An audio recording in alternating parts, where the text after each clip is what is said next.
Audrey, thank you. Audrey, I mean, so many of Sloan and Sean and Jody have all talked about helping young people feel more connected. That certainly is your work. Talk a little bit about what you do and kind of the challenge of broadening the circle of young people who feel that they can contribute and have something to contribute to the society. Absolutely, Ron, and thank you to the Atlantic and Allstate for having us here today.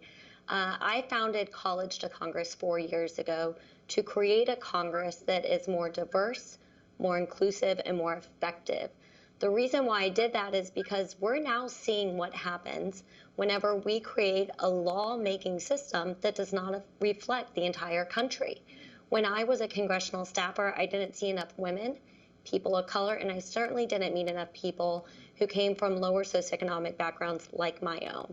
And so we are working all across the nation using technology and AI to build that community of young Gen Zers who want to dedicate their lives to public service. Earlier, Ron, you were talking about the fact that this is the most diverse generation we've ever had. That's what we're building towards at College to Congress, a majority minority country, because these demographics are changing rapidly, yet we're not seeing our government keep up with that change. And that's what we're here to do. And when you talk about how to create a community within polarization, what we've learned to do is create opportunities where people can learn and listen from each other.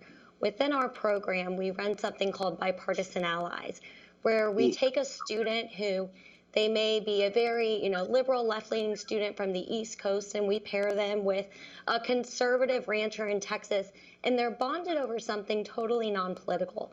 Maybe it's the love of their football team, maybe it's the school they went to, but it's a safe space or something that they know, well, we at least have this in common.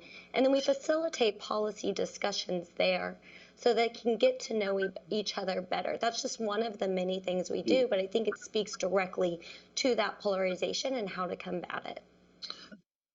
Audrey, thank you. Audrey, let me bring you in and ask a slightly different question because, I think it's pretty indisputable. We had the most people out in the streets protesting this spring, demanding greater equity in society than at any point since the 1960s. I mean, just the volume of people, the magnitude of protest was generational. If you could talk to the people who are out in the street, especially the young people, about what it takes to achieve social change, both nationally and also in their community, what would be your message to them? Well, we talk to them every single day. Yeah.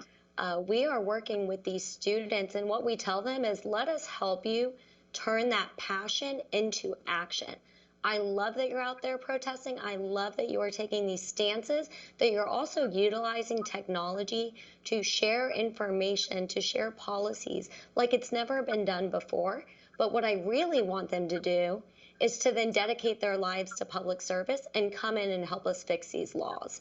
The reason why people are so upset by our government and the world that we live in right now is because it wasn't written by people that look like them. It was, typically written by old, affluent white males. We always call it the white male Yale system in Congress. And that's why it's broken, because they didn't have enough diverse perspectives and voices at the table to ensure they were solving problems in the right way. So regardless of what the intent is, the outcome didn't reach the bar that we expected. And so I'm really excited about this next generation. I'm a millennial, but I know these Gen Zers are definitely taking it a step above what we did.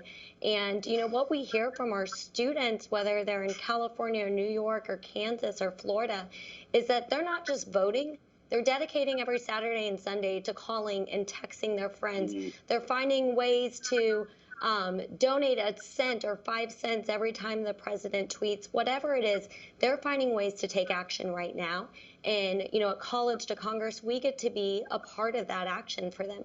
We can help train them for these jobs in public service, get them mentors so they don't only get their foot in the door, they propel up to positions of power. And so I'm really excited about this. I know when you wrote your article, you harped on that movement. I hope it's a movement that sticks with us past Election Day. Well,